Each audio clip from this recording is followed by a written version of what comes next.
Hello students, पिछले videos में हमने स्पेसिफिक स्पोर्ट्स प्रोग्राम्स के साथ sports day, health run, run for fun और रन फॉर यूनिटी देखा था। इस वीडियो में हम स्पेसिफिक स्पोर्ट्स प्रोग्राम के साथ रन फॉर स्पेसिफिक काज देखेंगे। तो आइए चलिए सबसे पहले देखते हैं स्पेसिफिक स्पोर्ट्स प्रोग्राम यानी कि विशिष्ट खेल कार्यक्रम क्या होते हैं। विशिष्ट खेल कार्यक्रम यानी कि स्पेसिफिक स्पोर्ट्स प्रोग्राम खेलों के ऐसे कार्यक्रम होते हैं जो प्रायः प्रतियोगिता से संबंधित नहीं होते। मतलब इनमें कंपटीशन करने की जरूरत नहीं होती है, इसमें हार जीत मायने नहीं रखती है, ये सिर्फ खेले जाते हैं।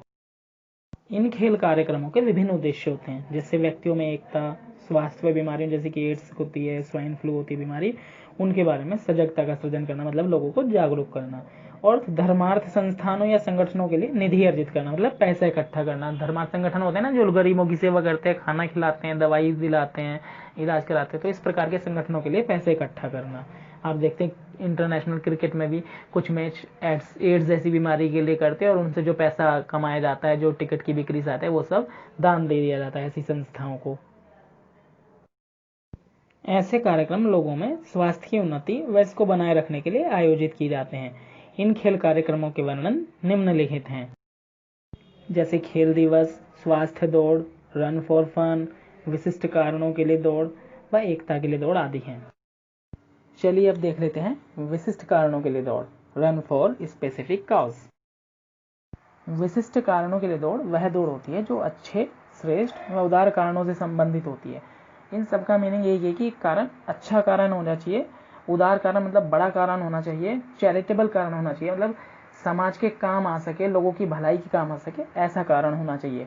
जैसे कि हमारे देश में कई बार आपदाएं आ जाती हैं, बाढ़ आ जाती हैं, भूकंप आ जाते हैं, तो बहुत बड़े एरिया में बहुत नुकसान होता है, बहुत सारे लोग बेघर हो जाते हैं, बहुत सारे लोग खाने तक के लिए मजबूर हो जाते हैं। तो ऐसी लोगों की सहायता के लिए हम कुछ दौड़ों का आयोजन कर सकते हैं। तो ऐसी दौड़ को हम विशिष्ट कारण की दौड़ कह सकते हैं। यह दौड़ प्रतिभागियों की विभिन्न श्रेणियों के लिए आयोजित की जा सकती है। मतलब प्रतिभागियों को अलग अलग ग्रुपों में बांटा जा सकता है, जैसे कि एज वाइज बांटा जा सकता है। छोटे बच्चों का अलग ग्रुप बना सकते हैं, वयस्कों का अलग ग्रुप बना सकते हैं, बुजुर्गों का अलग ग्रुप बना सकते हैं। तो इस तरीके से यह दौड़ प्रतिभागियों की विभिन्न श्रेणियों के लिए आयोजित की जा सकती है। दौड़ की दूरी प्रतिभागियों की विभिन्न श्रेणियों के लिए भिन्न भिन्न हो सकती है। जैसे हमने अभी श्रेणियां बनाई थी ना, ग्रुप बनाए थे कि एज वाइज बना दिए थे, बच्चों का ग्रुप अलग होगा, वयस्कों का अलग हो सकता है, बुजुर्गों का अलग हो सकता है। तो उनके हिसाब से ही इनकी दौड़ की दूरी को तय किया जा सकता है। जैसे छोटे बच्चों की दौड़ की दूरी को हम कम दूरी की दौड़ में रख सकते हैं, वयस्कों के लिए ज़्यादा लंबी दूरी की दौड़ आयोजित कर सकते हैं, इसी तरीके से बुजुर्गों के लिए भी एक निश्चित दूरी तय कर सकते हैं। तो इस तरीके से अलग अलग श्रेणियों के लिए दूरी को हम अलग अलग रख सकते हैं। इनमें विजेताओं को पुरस्कार भी दिया जाता है। इनका उद्देश्य विशिष्ट कारण के लिए फंड अर्जित करना भी होता है। मतलब किसी खास कारण के लिए हमें फंड इकट्ठा करना है, किसी की सहायता करनी है, उसके लिए पैसों की ज़रूरत है। जैसे एक बार भूकंप में आपदा आई थी, भूकंप आया था, सब कुछ तहस नहस हो गया था, तो लोगों की सहायता के लिए, उनके खाने पीने के लिए अगर हमें धन एकत्रित करना हो तो हम इस तरह की दौड़ को आयोजित करके भी उससे मिलने वाले फंड से हम उसको, उन लोगों की सहायता कर सकते हैं। लेकिन जो भी कारण हो वो कारण अच्छा होना चाहिए। जैसे कि प्रदूषण नियंत्रित करने के लिए, पृथ्वी को बचाने के लिए, पानी को बचाने के लिए, ब्लड डोनेशन कैंप लगाने आदि के लिए ये अच्छे कारण कहे जा सकते हैं।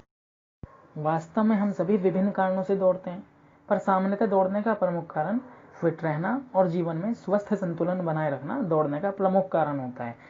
हम लोग ज़्यादातर अपने स्वास्थ्य के लिए, अपने आप को फिट रखने के लिए दौड़ते हैं। आप सुबह देखते होंगे लोग सैर पे जाते होंगे, जॉगिंग करते हुए देखते होंगे, मैदान में चक्कर काटते हुए आपने देखे होंगे।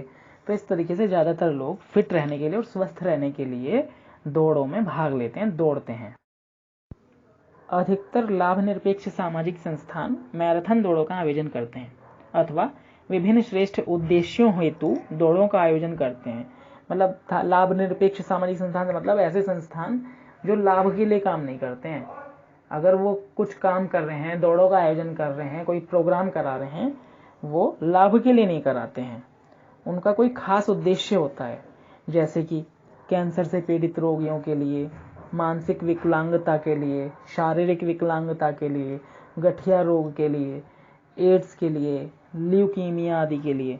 तो इस तरीके के जो पीड़ित लोग होते हैं उनकी किसी तरीके से सहायता हो जाए, उनके लिए ऐसी दौड़ों का आयोजन करते हैं।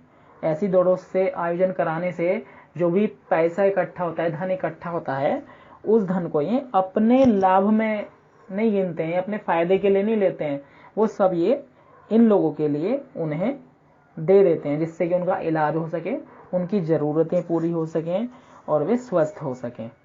तो इस तरीके से किसी खास उद्देश्य के लिए ये संगठन इन आयोजन को कराते हैं। प्रत्येक वर्ष बच्चों, किशोरों और वृद्धों सहित बहुत से व्यक्ति ऐसी दौड़ों में भाग लेते हैं ताकि ज़रूरतमंद लोगों के लिए धन एकत्र किया जा सके। तो इस तरीके से इन दौड़ों का आयोजन करने वाले भी, इन दौड़ों में भाग लेने वाले भी सभी लोग प्रशंसा के पात्र हैं और हमें ऐसी दौड़ में भाग लेने के लिए और इनका आयोजन करने के लिए गर्व करना चाहिए। Run for a specific cause. In English, it means running or walking by a group of people for cause such as control of pollution, save earth, national integration, save water, blood donation camps, etc. Just to inform the public about the importance of such items that encourage them to give their maximum contribution in aid of a cause. That's all. Thank you. Have a nice day.